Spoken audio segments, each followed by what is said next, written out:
L'enjeu de 2022, il est autour de ça et autour de ça seulement. Mmh. Moi, je dis souvent, j'aime bien cette phrase, quand les dégoûtés partent, il ne reste que les dégoûtants.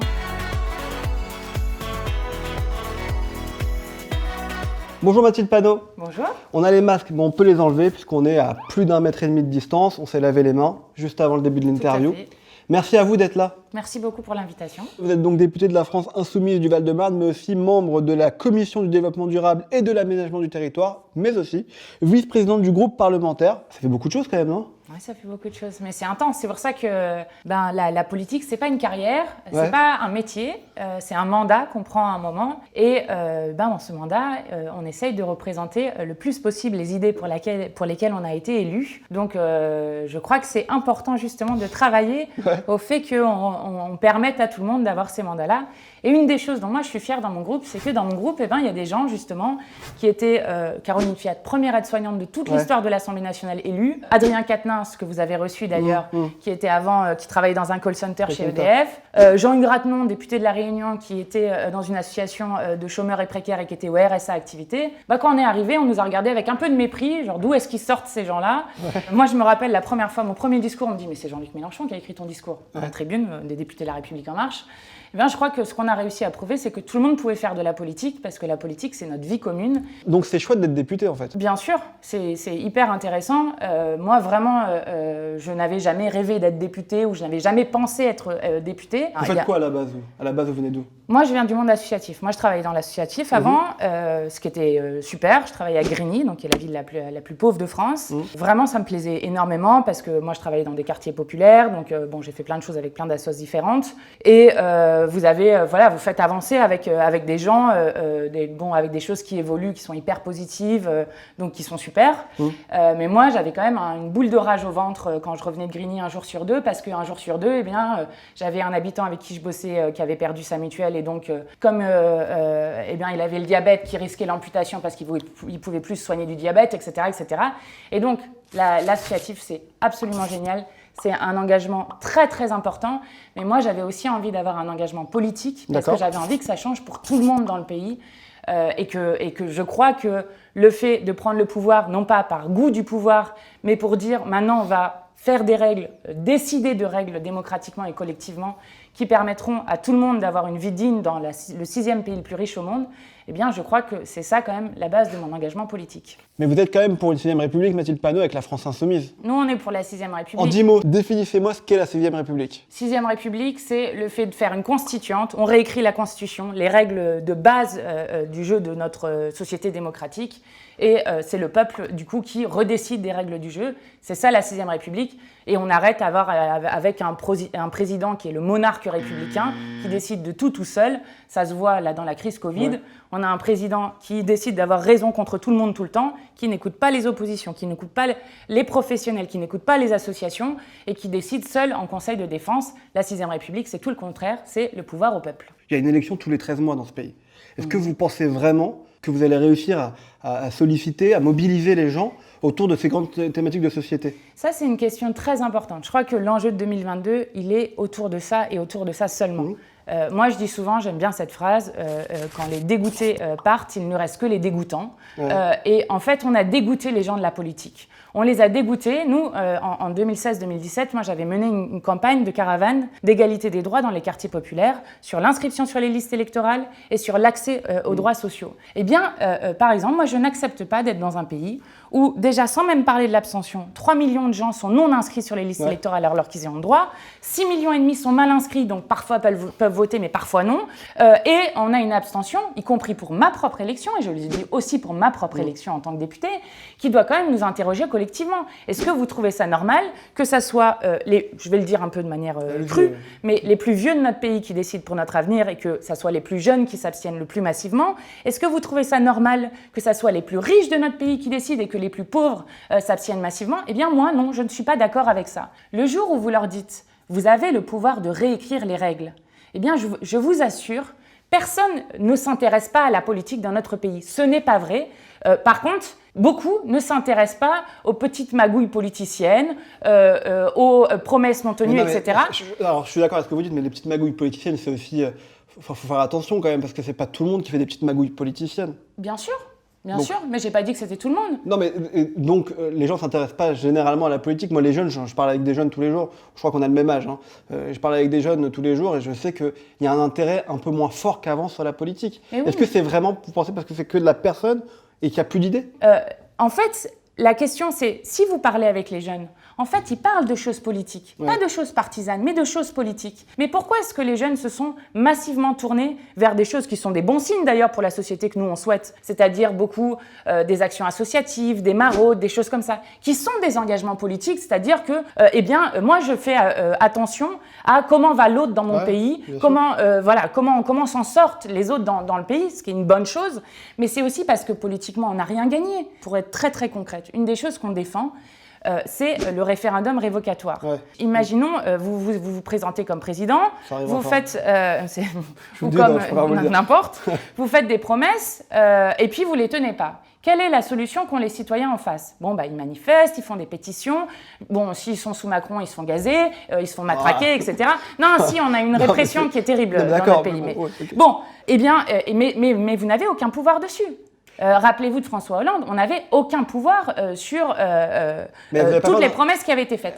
Et donc le référendum révocatoire, juste pour expliquer aux gens, parce que vous connaissez, mais plein de gens ne connaissent pas, eh bien c'est la possibilité, si un certain pourcentage de la population se mobilise, ça c'est à déterminer par exemple dans une constituante démocratiquement, je ne sais pas, 5%, 10%, 15%, à voir, eh bien on fait une pétition et il y a de nouveau une élection et soit les gens ils disent non, on a confiance en vous, vous pouvez continuer, soit non, vous devez partir. Ce qui fait que vous ne pouvez pas dire n'importe quelle promesse lorsque vous vous présentez. Et ça c'est une manière de dire que nous, eh bien notre République en France, c'est une République où l'intervention populaire, elle doit être possible tout le temps et partout, et notamment réfléchir que les élus sont des représentants du peuple, et donc que le peuple doit pouvoir garder la main sur ses élus. J'entends tout ce que vous dites, il y a plein de sujets à aborder, mais vous n'avez pas peur d'instabilité politique? Enfin, c'est quand même un enjeu. Quand vous voyez, on parle beaucoup d'Israël en ce moment, parce qu'ils ont vraiment géré la crise du contexte sanitaire, très bien.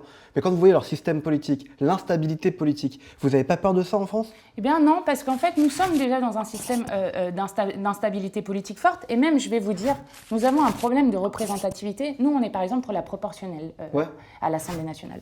Pourquoi? C'est le cas en Israël, justement. Un des arguments qui est utilisé contre la proportionnelle, c'est « mais oui, mais vous allez faire monter le Front National, le Rassemblement National, maintenant qui s'appelle. » Mais en fait, c'est déjà le cas. Le Rassemblement National est haut dans notre pays. Sauf qu'ils ont 7 députés à l'Assemblée nationale. Personne ne va jamais vérifier ce que vote le Rassemblement national, est-ce qu'ils sont présents ou non. Et moi, je vous le dis, moi qui suis très souvent à l'Assemblée nationale, Marine Le Pen n'est jamais là, jamais là. Personne ne regarde les votes qu'elle fait. Donc moi, j'aimerais que Marine Le Pen ait un groupe à la hauteur de ce qu'elle représente dans le pays quand les gens votent, et qu'on puisse un peu regarder ce qui se passe. Parce qu'on ne combat pas le Front National en le cachant dans un coin, en essayant de faire croire que ça n'existe pas, en faisant comme ça et comme ça. Eh bien, on le combat sur des actes, sur des arguments, et c'est comme ça qu'on combat le Front National. Ok, on va faire de la politique fiction. Tout à l'heure, vous m'avez dit que peut-être que je me présenterais comme président de la République. Je suis élu et je vous nomme ministre de la Santé.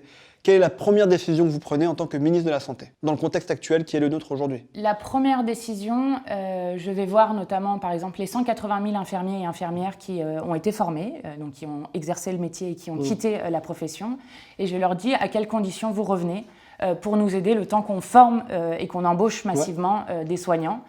Et je réquisitionne des lieux, comme par exemple, j'ouvre l'Hôtel-Dieu où on peut mettre 100 lits de réanimation immédiatement. Enfin voilà, je fais en sorte qu'on réponde à l'urgence immédiate. La deuxième des choses, c'est qu'enfin, je fais de la planification, c'est-à-dire j'essaye d'organiser les choses pour qu'on qu'on travaille sur les contaminations. Et notamment, nous, une des choses qu'on propose, c'est une alternative au confinement et une société de roulement. C'est quand même beaucoup plus simple aujourd'hui d'être dans l'opposition que d'être au gouvernement, non? Alors, honnêtement. Oui, en fait, il y a une chose. Il y a une chose, c'est que personne ne pouvait prévoir cette pandémie-là, ça c'est évident. Après, c'est plus simple, mais enfin, oui et non en fait. Parce que les critiques, elles ne sont pas faites pour des questions politiciennes en fait. Le problème en fait, c'est qu'on a un président de la République qui décide tout seul. C'est ça le problème, c'est que si on veut faire face à une épidémie que personne ne pouvait prévoir, mais maintenant ça fait quand même plus d'1 an, c'est qu'à un moment, il faut une mobilisation populaire de tout le monde. Et moi, il y a des choses que je ne comprends toujours pas. On en parlait tout à l'heure, mais pourquoi est-ce qu'il y avait 1200 lits en janvier 2020 en Île-de-France? Pourquoi y a-t-il toujours 1200 lits? Voilà, le problème de base, c'est que c'est pas que c'est plus facile d'être dans l'opposition ou dans la majorité, c'est qu'on a besoin d'une démocratie sanitaire pour faire face à ces enjeux et qu'à la place, eh bien, on a un autoritarisme et une façon de décider absolument seule qui donne de mauvaises décisions. Mathilde Panot, on a un cadeau à vous faire. On fait toujours des cadeaux dans l'émission. Tenez. Merci beaucoup. Je vous laisse l'ouvrir. On s'est creusé la tête. Vous allez comprendre pourquoi. Enfin, j'espère. Voilà. Une gourde. Alors, pourquoi on vous a offert une gourde ? Alors, pourquoi est-ce qu'on offre une gourde ? Parce qu'en ce moment, on est en train de travailler sur l'eau. Exactement. Et donc, c'est un très beau cadeau. Je vous remercie. Alors moi, j'ai découvert que vous travaillez sur l'eau en préparant l'interview. Alors, normalement, c'est mon métier, journaliste politique, pour vous cacher. Et j'ai découvert ça la semaine dernière. Vous travaillez activement en ce moment sur la protection, sur l'accessibilité à l'eau, en fait. Ouais. En fait, depuis 2010, à l'ONU, il y a un droit universel à l'eau qui est reconnu. 3 jours sans eau et vous êtes mort. C'est comme l'air, c'est vraiment un commun indispensable à la vie.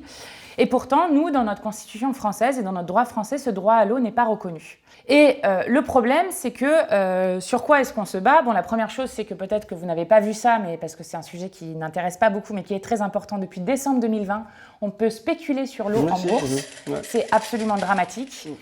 Et on voit dans tous les pays où ils ont fait des marchés de l'eau, eh bien, à la fin, on a des entreprises, des multinationales, des financiers qui spéculent sur la sécheresse et on en arrive à des situations où les gens n'ont plus d'eau au robinet. Mais par contre, vous avez des multinationales comme Nestlé ou Danone qui continuent de pomper dans la nappe pour envoyer des bouteilles en plastique à l'export à l'étranger. Et donc nous, on dit eh bien, que nous devons maintenant réaffirmer la propriété collective de l'eau et l'inscrire dans la Constitution. Et donc on a fait une votation citoyenne, pas que la France Insoumise, des partis politiques, des syndicats, il y a la Confédération nationale du logement par exemple, plein de collectifs et d'associations d'eau bien commun un peu partout. Donc il y a une votation citoyenne sur au point vote sur lequel chacun et chacune eh bien, peut voter et demander à ce que l'eau soit inscrite, si on est d'accord, ou non d'ailleurs, mais on invite aussi les gens qui ne sont pas d'accord à venir voter pour demander à ce que ça soit inscrit dans la Constitution. Bon, on espère qu'on vous verra avec cette gourde à l'Assemblée nationale. Avec plaisir. On va passer au que oui que non. Mathilde Panot, vous répondez que par oui ou que par non aux propositions que je vais vous faire. Vous avez déjà fait des TikTok ou des lives sur Twitch ? Live sur Twitch, oui, avec Hugo Bernalicis pendant la loi sécurité globale, j'ai adoré. C'est vrai que c'est vous qui avez fabriqué la France Insoumise, le mouvement ? Oui, j'ai passé beaucoup de nuits à faire ça. C'est moi qui faisais en fait l'organisation des groupes d'action, donc de tous les groupes dans le pays, pour eh bien, militer pour les idées de l'avenir en commun qu'on porte. Est-ce que vous avez enfin réussi à faire entrer le mot parange dans le dictionnaire ? Eh bien non, malheureusement pas encore, mais on y travaille. Le mot parange, c'est une femme qui m'a contactée la veille de Noël, qui a perdu son fils et qui dit ceux qui ont perdu leur mari ou leur femme sont veufs ou veuves. Ceux qui ont perdu leurs parents sont orphelins et il n'existe pas de mot pour nous désigner nous, parents, qui ont perdu un enfant. Très bien. Que oui, que non. Est-ce qu'il y a des colères saines en politique ? Oui. Oui, je pense que si on n'est pas indigné par le monde de malheur dans lequel on est actuellement, c'est qu'on a perdu une part de notre humanité. Donc oui, je pense que c'est sain d'être en colère aujourd'hui dans notre monde. Que oui, que non. Est-ce que vous avez regardé le documentaire de Marie Portolano, Je ne suis pas une salope ? Malheureusement, non. Mais vous avez quand même été victime particulièrement de sexisme à l'Assemblée nationale, c'est quand même incroyable. Exactement. Mais ça c'est atroce, avec un député jeune de 29 ans. Madame Panot.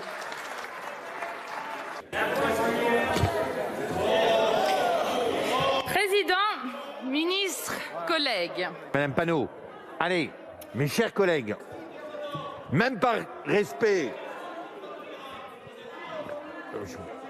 D'abord, je n'ai rien entendu, monsieur Corbière. Et deuxième chose, Madame Panot et Madame Panot seules à la parole. Voilà. Eh bien, on est toujours dans un monde où, malheureusement, lorsque vous êtes une femme, mais ça remonte à il y a longtemps. Alors, il y a des choses qui sont un peu améliorées parce que dans l'histoire de Poissonnière, c'est une des premières fois où quelqu'un se fait sanctionner pour propos sexistes. Donc il y a quand même des choses qui progressent un peu. Je pense que c'est aussi la seule chose qu'on retiendra de son mandat. Moi, j'avais été voir notamment, j'ai passé une journée entière avec une poissonnière, de 1h30 du matin à 14h, pour montrer que, en plus d'insulter les femmes, eh bien, ils dévalorisent un métier qui est pourtant extrêmement dur. C'était très chouette à faire. Moi, je défie quand même quiconque de se lever tous les jours à 1h30 du matin avec le sourire, avec l'énergie. Mais oui, c'est un combat qui est encore très très loin d'être gagné, d'autant plus que une amie historienne du coup me racontait que les femmes qui défendaient le peuple déjà pendant la Révolution française étaient régulièrement qualifiées de poissonnières. Et donc c'est un combat qui est long. C'est un compliment alors au final, c'est ce que vous voulez me dire ?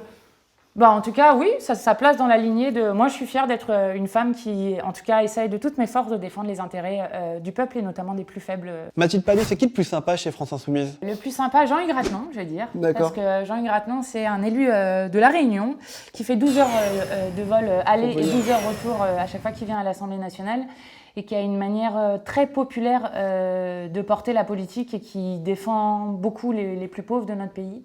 Et je pense que c'est un bon engagement. Et puis, bon, quand même un petit big up spécial à Jean-Luc Mélenchon, avec qui j'ai le grand plaisir et l'honneur de combattre. Est-ce qu'il vous énerve quelquefois Jean-Luc Mélenchon?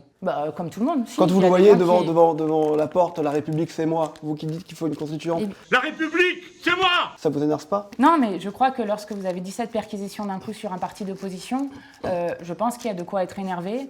Je pense qu'on était tous énervés à ce moment-là, en fait.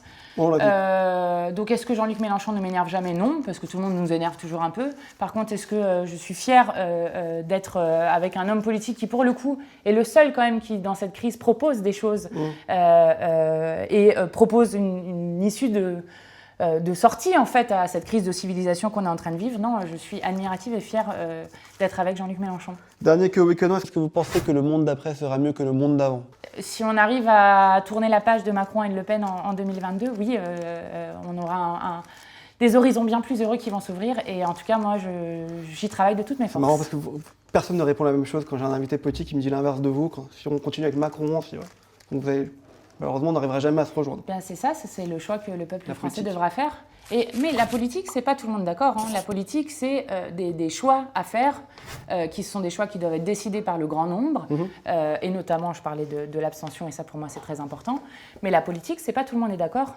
Et je crois que c'est important justement qu'on garde l'idée, et c'est ce que nous on essaye de faire vivre à l'Assemblée nationale, qu'il y a toujours d'autres alternatives et d'autres manières de faire. Sinon, on est dans ce que disait Thatcher, il n'y a pas d'alternative. Bien si, il y en a. Et bien justement, le monde d'après, on va en parler pour un débat avec notre invitée, Flora Gebali. Bonjour. Flora Gebali, tu sors ce livre, Ma génération va changer le monde, aux éditions de l'Aube, ça sort le 22 avril. Merci d'être avec nous. Vaste programme, changer le monde, ça demandait beaucoup de temps. Si je voulais que tu viennes débattre avec nous sur ce plateau aujourd'hui, c'est parce que Flora Gebali et Mathilde Panot, vous avez un peu le même parcours, mais dans le sens inversé. Mathilde Panot, on l'a dit, vous avez commencé dans le monde associatif avant de venir en politique. Toi, Flora, c'était un peu le chemin inverse. Tu as commencé par de la politique en conseillant le président de la République à l'Élysée, François Hollande, et puis tu as fini en créant une agence d'innovation solidaire qui s'appelle Coalition. Oui, je dis que c'est de l'entrepreneuriat militant. L'entrepreneuriat militant, ça veut dire quoi? L'entrepreneuriat militant, c'est l'idée d'entreprendre sur des sujets évidemment d'innovation sociale, écologique, mais avec une vision militante de son action.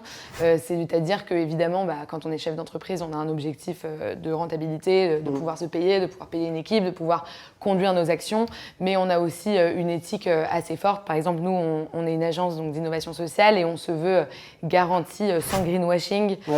J'en parle dans le livre, RSE bullshit ou philanthropie du XXe siècle. Donc ça fait beaucoup tiquer nos clients qui sont en général des responsables RSE, responsables philanthropie, mais au moins je pense qu'on les chahute pour le mieux parce que on les fait changer. Donc on va faire du militantisme actif avec ce que j'ai pu apprendre dans le militantisme politique, mais plutôt vers les entreprises. Où est-ce qu'on est le plus efficace? C'est la question pour toutes les deux, en politique ou dans la société civile selon vous? Moi, je pense que c'est un faux débat. En fait, moi, je me suis beaucoup posé cette question en sortant des études, y compris parce que moi, j'avais vraiment, je le disais, j'avais vraiment envie d'aider à que des choses changent. Et donc, je me suis beaucoup posé la question. J'avais des potes qui allaient plutôt dans des institutions internationales, type l'ONU ou d'autres qui allaient du coup plutôt dans des choses politiques, des cabinets, des ministères. Et puis, moi, je me retrouve dans un quartier de Grigny, à la Grande Borne. Et en fait, c'était des questions qui me trottaient beaucoup dans la tête et en fait qui sont des questions qu'il faut se poser individuellement sur qu'est-ce qu'on a envie de faire soi. Mais je crois que c'est des engagements qui se répondent. Aucun n'est au-dessus de l'autre. Moi, je disais, mais les deux se sont beaucoup nourris et d'ailleurs se nourrissent toujours. Donc je ne crois pas qu'il faut les hiérarchiser, je ne crois pas qu'il faut dire on est plus utile là ou on est plus utile autre part. Moi j'aimerais revenir vers l'associatif à un moment. Je disais que moi je faisais de la politique parce que j'avais envie que ça change pour tout le monde. Mais je crois que tous les engagements sont très importants En fait, de mon côté, quand j'étais très jeune, je le raconte dans le livre, au collège, au lycée, même avant, j'ai toujours voulu avoir de l'impact, j'ai toujours été intéressée par les choses qui avaient du sens, qui changeaient le monde, comme l'indique le titre du livre. Très vite, on m'a dit, c'est de la politique qu'il faut que tu fasses, parce qu'en fait, l'État, il s'occupe de l'intérêt général, et les entreprises, elles s'occupent des intérêts particuliers, donc du profit, de faire de l'argent, quoi. Donc moi je me suis dit ok. Après j'ai vu on peut se tutoyer. J'ai vu que tu avais fait Sciences Po, donc tu as dû l'entendre aussi. Ah oui, c'est l'école de l'intérêt général. Si vous voulez faire de l'intérêt général, il faut faire Sciences Po. Je me disais mais c'est bizarre. Enfin c'est quoi l'intérêt général finalement? C'est résumé à une carrière, une école, une vocation.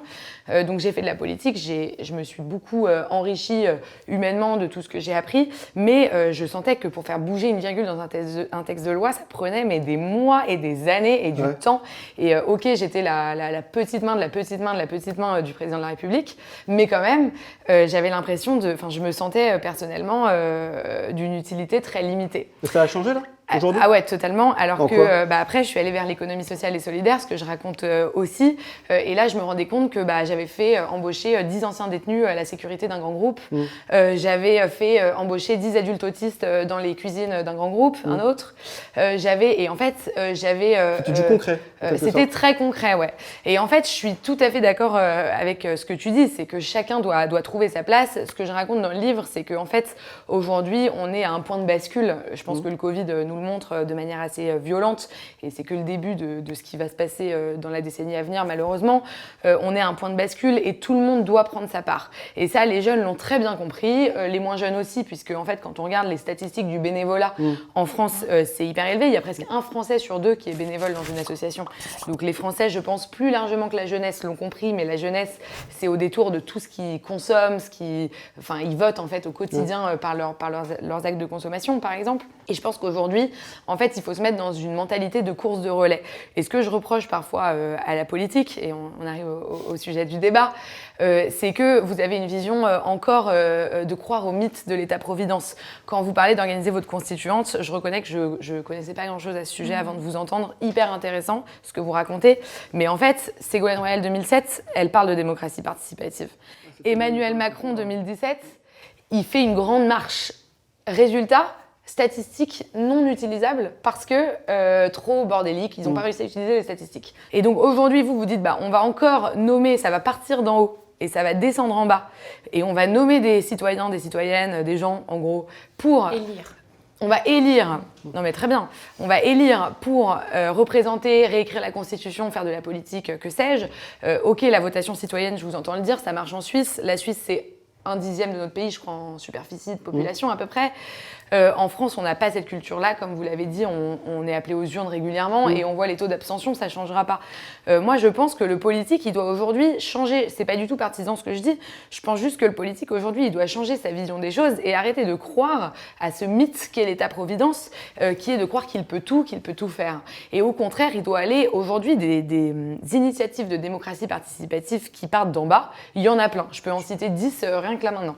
Sur la constituante, l'idée, c'est pas de faire partir un truc d'en haut en disant on nomme des gens, ce qui est très différent par rapport à ce que vous citiez de la grande marche d'Emmanuel Macron, ou y compris même de ce dont parlait Ségolène Royal. Ce qui est très très différent, c'est que pour le coup, là, on propose de décider et du coup d'avoir une élection par les gens, des gens qui vont les représenter à la constituante et qui feront la nouvelle République que nous on appelle de nos voeux, qui est la 6e République. Donc pour le coup, là, on parle de mobilisation populaire de tout le monde sur comment est-ce qu'on redéfinit les règles communes de notre vie commune. Donc pour le coup, c'est pas du tout un truc du haut, justement. Et y compris Jean-Luc Mélenchon, lui, il dit toujours moi, je serai le dernier président de la 5e République, hop, la constituante se fait. Si vous n'aimez pas Jean-Luc Mélenchon, votez pour Jean-Luc Mélenchon parce que c'est le seul moyen de le faire disparaître, c'est-à-dire qu'après la constituante, ça sera aux gens de s'organiser selon les règles qu'ils auront définies. Et notamment, moi, j'aimerais qu'on n'ait pas un président qui ait une concentration de pouvoir aussi forte. Mais bon, ça c'était juste pour expliquer sur la constituante. Sur la deuxième chose, moi, je pense que, en fait, il y a une différence entre défendre le rôle de l'État et croire que l'État pourrait tout faire ou dire que, du coup, tout ce qui est coopérative citoyenne à des endroits, tout ce qui est association à d'autres et tout, n'aurait pas leur place. Bien au contraire. J'étais dans un quartier de 13 000 habitants avec une pauvreté effrayante dans lequel SOS Médecins ne veut plus venir dans le quartier depuis 1994, parce qu'il y a eu une agression en 1994. Vous ne pouvez pas tirer de l'argent. Vous n'avez plus aucun service public, on ne vous livre pas le colis, vous êtes obligé de traverser l'autoroute pour aller à la poste pour le colis. Ce que moi je veux dire, c'est que tout ce que font les associations, la mobilisation, l'économie sociale et solidaire, c'est hyper important parce que ça modifie plein de choses. Le fait d'avoir une personne, une voix dans des entreprises qui décident, d'avoir des écarts de salaire qui sont resserrés, tout ce qu'on peut penser qui sont des choses intéressantes, mais ça n'empêche pas qu'il faut un État fort sur la question. Un, des services publics, parce que ça, c'est la condition même d'une société écologique et égalitaire. Et deux, sur une question qui est extrêmement importante, qui est sur aussi la question des moyens, sur les violences faites aux femmes. Moi, je veux bien, les associations, elles font plein de trucs, il y a plein de choses. J'ai vu que vous aviez fait notamment une application. C'est super d'avoir fait ça, c'est important. Mais n'empêche que tant qu'on n'aura pas un État qui dit, un gouvernement en fait, qui dit, on donne le milliard comme ça a été fait à d'autres endroits, et notamment on organise le fait qu'on puisse vraiment lutter contre les violences sexistes et sexuelles. On forme les policiers. C'est ça, par exemple, le rôle de l'État. Ouais. C'est d'organiser les conditions pour que les choses se passent. Mais justement, alors là-dessus, sur la question des violences faites aux femmes, le gouvernement a mis en place comme solution d'urgence un numéro qui s'appelle le 3919, c'est toujours bien de le redire, qui est ouvert de 9h à 17h du lundi au vendredi. Parce que oui, bien sûr, les violences ont lieu à 15h, à l'heure du déjeuner, et que c'est là que ça se passe. En parallèle de ça, et là on progresse à peine, et le président Macron a osé, et là je me permets de faire de la politique, se féliciter dans son interview du 14 juillet, de dire qu'il allait l'ouvrir 24 heures sur 24 et 7 jours sur 7, comme si c'était extraordinaire d'embaucher 5 personnes sur une question qui est un fléau public. En parallèle de ça, il y a des entrepreneurs sociaux qui, ils ont en général en commun, je le raconte aussi, d'avoir vécu une histoire personnelle tellement forte qu'ils ont une expérience extraordinaire sur une question, que ce soit une question sociale, une question écologique. Là, en l'occurrence, il y a une entrepreneure sociale qui s'appelle Dariata Ndiaye qui se bat depuis 15 ans dans les collèges et les lycées parce qu'elle s'est rendue compte que le problème des violences, c'est un problème d'éducation. Et cette entrepreneure sociale, après 15 ans dans les collèges et les lycées, donc elle a vu les étudiants défiler par milliers, se dit « mais en fait, je crois que j'ai une méthode. Je crois que j'ai compris la solution aux violences. » Et elle la synthétise dans une application que je ne vous raconte pas maintenant, mais que je vous conseille vraiment vivement de télécharger, qui s'appelle Appel. Elle synthétise ses solutions, et là, elle a un dispositif qui est extrêmement innovant et qui est récompensé par le CES de Las Vegas, qui est le concours technologique le plus prestigieux du monde. Donc, et en arrivant, elle se dit, c'est pas possible, c'est pas moi qui ai inventé, moi je n'ai aucune expérience tech, aucun parcours, et c'est moi qui suis primée à Las Vegas dans le concours le plus exigeant du monde face à la voiture autonome volante ou que sais-je, alors que j'ai juste synthétisé mes connaissances dans une technologie. Il se passe ça. Et l'État, au lieu de se dire, bon bah super, quelqu'un l'a inventé pour nous, prenons-le. Et allons-y, c'est associatif, il n'y a aucune exploitation de données évidemment, c'est non lucratif, etc. Au lieu de se dire ça, on a passé 1 an à batailler avec le gouvernement pour entrer dans le pool du dispositif national des solutions. L'idée, c'est pas justement de mépriser tout ce qui vient justement de l'associatif, de l'entrepreneuriat social. Mais par exemple, si vraiment c'était intelligent sur cette question-là, eh bien oui, on ferait en sorte que cette innovation, elle puisse se déployer partout. Et pour le coup, l'État a un rôle à jouer là-dedans. Et donc, on se retrouve sur... Moi, je suis d'accord avec ce que tu dis à l'instant. Mais quand même, moi, j'insiste vraiment beaucoup sur le fait que ces droits et ces services publics, ils doivent absolument et impérativement rester parce que je crois que c'est ça qui fait notre République sociale. Merci beaucoup. Ma génération va changer le monde. Vaste programme en tout cas. C'est aux éditions de l'Aube, ça sort le 22 avril. Merci beaucoup Mathilde Panot d'avoir été avec nous. À très bientôt sur un défi. Avec plaisir. Et puis on vous retrouve à l'Assemblée nationale pour parler de la loi climat. Merci à vous. Merci. Bon bah voilà, l'interview est terminée. J'espère que vous n'êtes pas tombé dans le panneau. Mathilde Panot, tout ça, c'est de l'humour. Si ça vous a plu, n'hésitez pas à le dire dans les commentaires, à liker et à vous abonner. On se retrouve très vite pour une prochaine interview. Bye bye et protégez-vous avec les gestes de barrière. Je le répète à chaque fois, mais c'est vrai.